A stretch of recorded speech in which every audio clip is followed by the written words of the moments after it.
watching ETVN Philippines.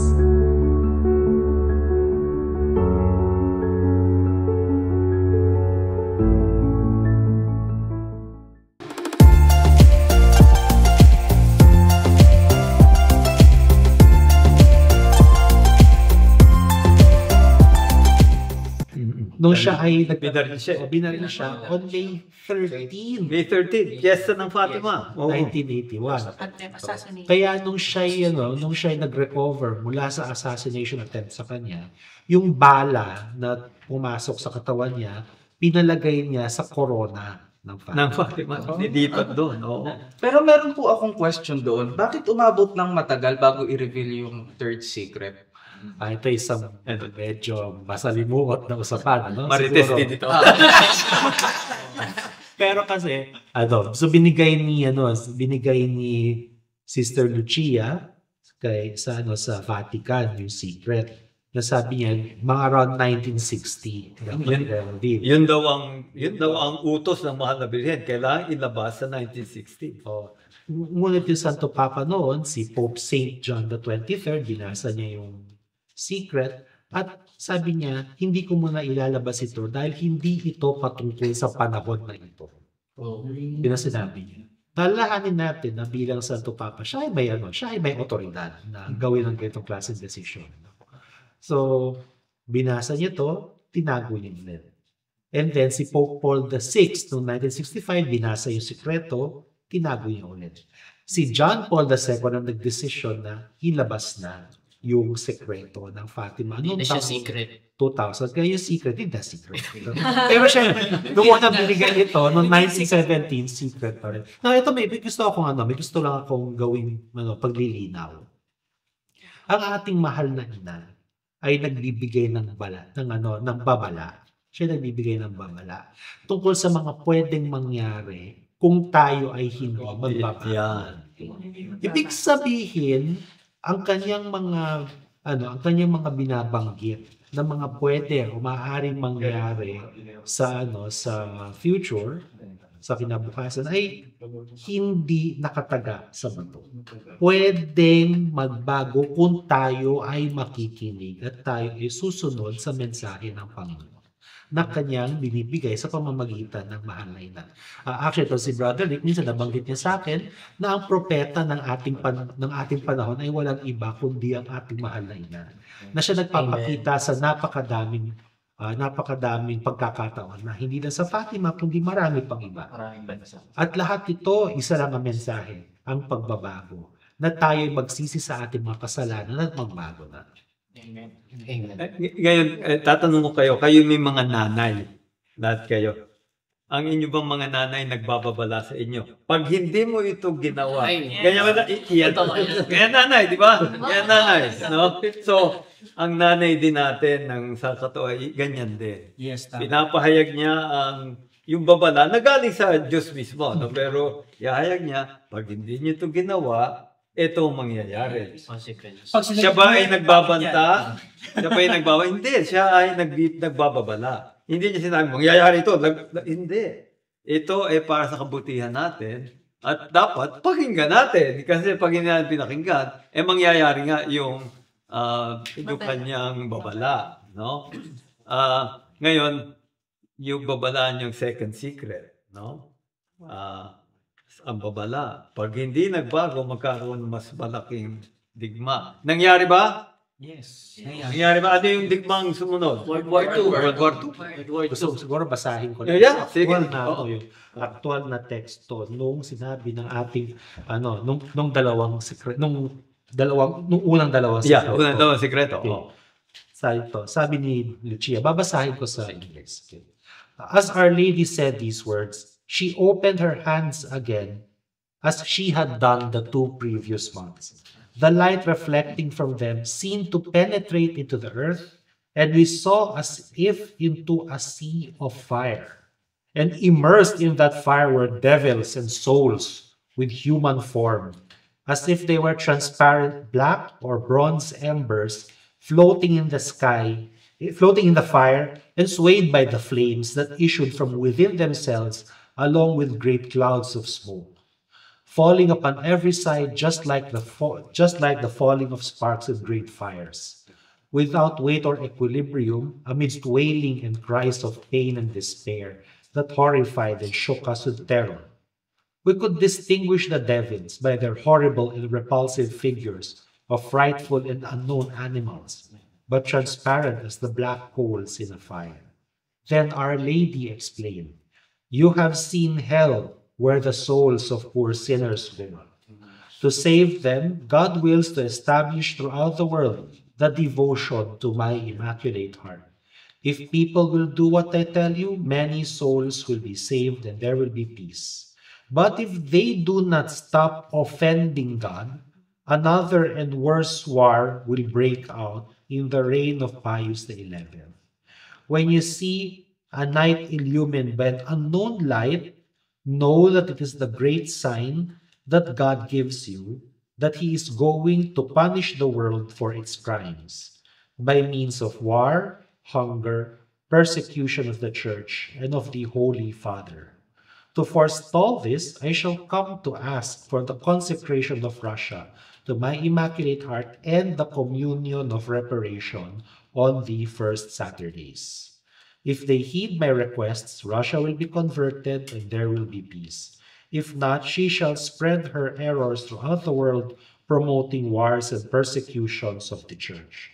The good will be martyred, the Holy Father will have much to suffer, various nations will be annihilated.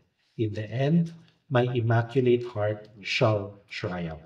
Now, gusto ko lang siguro sadaling komento lang. Nakikita natin dito yung request for the consecration of Russia and the communion of reparation. Unfortunately, hindi nagawa agad, kaya ang Russia ay naging instrumento ng pagpaparusa. At nakita natin nangyari ito after World War II dahil sa Russia pumalat ang komunismo sa buong mundo. At kung saan kumalat ang komunismo, nandoon kumalat ang persecution laban sa simbahan, napakatinding death and suffering all over the world because of the errors and sins of communism, which was spread because of the USSR, yung Union of Soviet Socialist Republics na siyang pangalan noon ng Russia. Okay. So, dito makikita natin na in the end though, sabi ni Mama Mary, my Immaculate Heart will triumph. Kaya dapat huwag tayo mawala ng pag-asa. At sa turo ng ating simbahan, ng opisyal na posisyon ng ating simbahan, yung Russia na consecrate na. Actually, 2 beses na kinonsecrate, 1984 at 2025. 25. Ngayon, 24. 2022. 1984 2022. Noong 2022, yun yung Russia and Ukraine ang kinonsecrate. Yung 1984, actually, ang kinonsecrate the world. Pero, si Pope John Paul II, at least yung intention niya was to consecrate Russia along, in a special manner. So, sa totoo lang, dahil pwedeng sabihin, dahil pwedeng pag-usapan tungkol sa Fatima. Pero nakikita natin dito, napaka-central nung importansya ng debosyon sa Immaculate Heart of Mama Mary. Sabi niya, it is by means of this devotion that the souls of poor sinners will be saved. Devotion to her Immaculate Heart. Yung devotion to the Immaculate Heart talaga, ang devotion na dapat natin kinakalan sa panahon natin upang masalba ang mga makasalanan. Because otherwise, napakadaming makasalanan na mapupunta sa impyerno. At wala sa atin gusto mapunta sa impyerno. Yes. Yung devotion to Immaculate, at syempre, nagunita natin to at ating pinagdiwang noong June 28. So, yun ang araw matapos ang pagdiriwang ng Sacred Heart. So, syempre, pagkatapos ng Sacred Heart of Jesus, Immaculate Heart of Mary. At yan ang mismong inaatas ng Diyos sa pamamagitan ng mga nabirhen na maging debosyon. No? At itong Immaculate Heart, nung isang una nating episode, napag-usapan ng kalinisang puri, ang chastity. Ito ng Immaculate Heart, yan mismo nga ang pangunahing virtud ng mahal na Birhen ng kanyang kalinis-linisang puso. Ngayon nabanggit ni Brother Caloy, yung pag tayo ay nagsisi, ay magkakaroon ng yung mga dapat mga binabantang mangyari, hindi mangyari.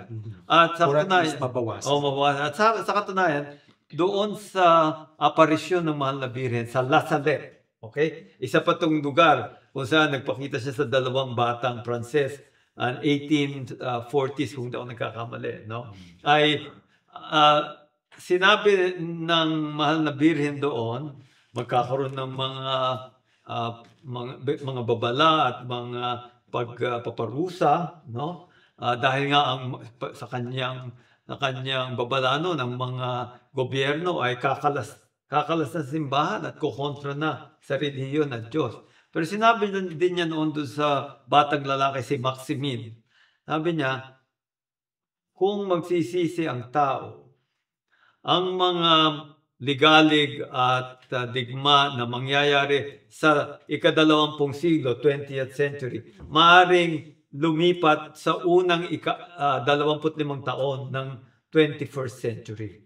So, kung napigil yon dahil nagsisi ang tao, nagkaroon ng pagdarasal, nagkaroon ng mga yung sinasabing fight for Saturdays, at nailipat yon sa first 25 years ng 21st century. At nakita mo natin, itong past 25 years, nagkaroon ng SARS, nagkaroon ng tsunami, nagkaroon ng mga lindol at saka eruption, nagkaroon ng malalaking digma. Ito na nga, hanggang ngayon, no?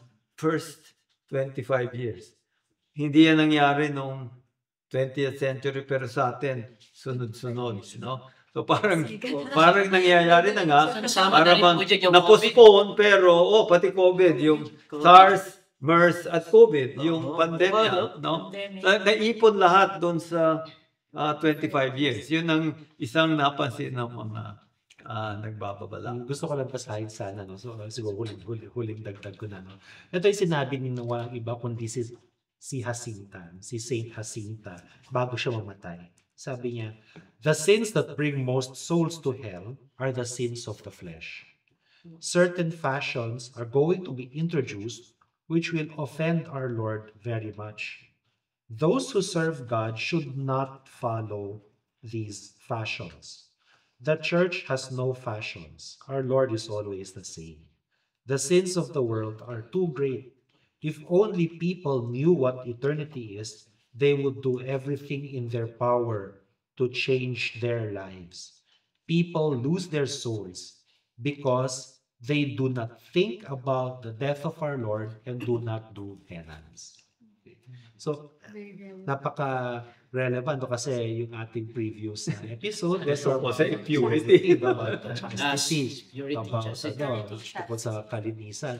At ito sinabi talaga ni Jacinta, one of the visionaries of Fatima, na yung impurity ang magdadala ng pinakamadaming kaluluwa sa impyerno. At yan ay pahayag ng mahal na birhen. Bakit natin sabi yun?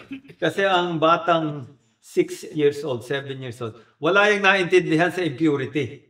Para sabihin niya yon, dahil inuulit lang niya ang pahayag ng mahal na birhen. No? At ang kanyang pahayag din dito ay ito ang pinakamagdadala sa maraming kaluluwa sa impyerno. Dahil nga, mas malamang na yung maraming tao, yun ang kanilang kasalanan. Bihira naman yung mamamatay tao, yung corrupt, yung ganyan. Hindi yun madalas mangyari. Pero yung impurity ay napakadalas mangyari. So ito talaga ang ating hamon sa atin ng mga sikretong ito na tayo ay magbagong loob.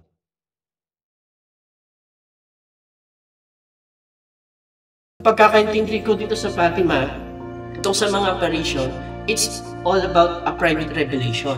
Kasi ang pagkakaintindi ko, pag sinabi natin public revelation, tapos na Pero even it's a private revelation, may impact pa rin to sa buhay Kristiyano sa atin. Tsaka yung mga devotion naman ng Holy Rosary tsaka kay Mama Mary, hindi naman direkta para kay Maria, kundi para kay Kristo. Yes. Tsaka para naman sa ating kaligtasan yun eh. Yes, of course, nandiyan si Mama Mary to remind us, pero it's our action pa din. Na si Maria ay mediatrix of all graces. Yes. Ante Sum per Maria.